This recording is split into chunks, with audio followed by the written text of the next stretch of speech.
Story RH, the podcast that makes a long story short. Welcome to all.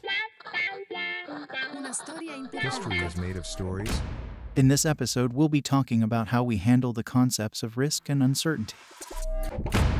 The public health crisis reminded us that anything, even the unthinkable, can happen. It reminded us that you can't think through the unthinkable, and that uncertainty is uncertain. These two concepts have always played a deciding role in our attitudes and behaviors, both individually and collectively, and that's even more the case in certain fields, like investment banking and insurance. Our feelings about risk and uncertainty determine our behaviors. So, learning to accept risk and uncertainty, what's the story?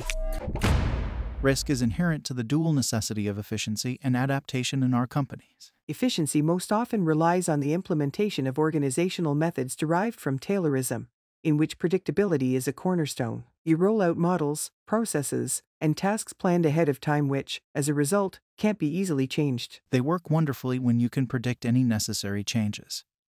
But when the unexpected rears its head, they're lost. This Taylorist culture encourages us to believe that every decision about the future should be preceded by a detailed analysis of risks. But, as we've seen, the very nature of uncertainty is that it is uncertain and cannot be planned for. And that's why the current trend is toward continuous modeling. We are desperately trying to control every process by relying on rational principles. But any control we feel we have is an illusion. What about fate and luck? Should we really spend out time trying to control everything using probabilities and statistics? What do we do then when the improbable happens? In a world where we know that transformation is now permanent, and constant adaptation is a growing necessity, maybe it would be better to accept the risk and move forward anyway, to take action, to think more about how to bounce back. What we're advocating here, from a management standpoint, is not risk-taking as a decision-making model, and we're definitely not suggesting you should attempt to prove yourself through a series of dares that push your limits. On the contrary, we're promoting a healthy, wise relationship with risk, one that grows out of a simple principle which Saint-Exupéry summed up nicely.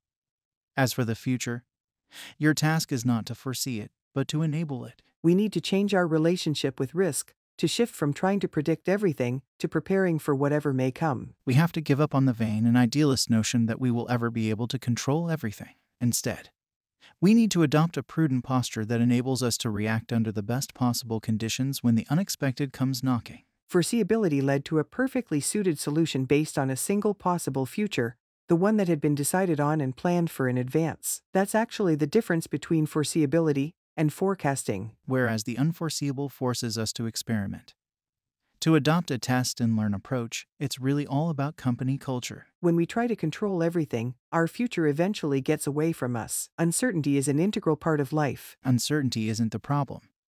It's a result of the problem. We're not advocating ignoring it entirely.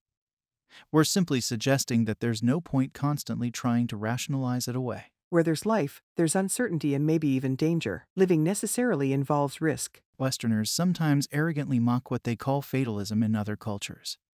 But what if the subject of their mockery is actually just wisdom? Accepting uncertainty is an act of wisdom and humility that keeps us from growing overly confident and protects us from the temptation to believe that we can control everything. And protecting ourselves from that risk is the most sensible thing we can do. Let's not forget the wisdom of Marcus Aurelius.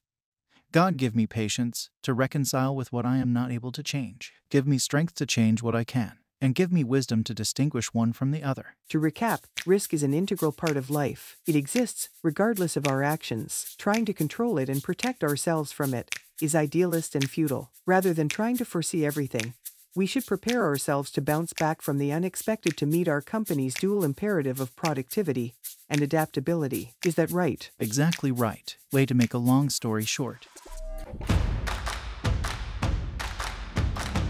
Story RH, the podcast that makes a long story short.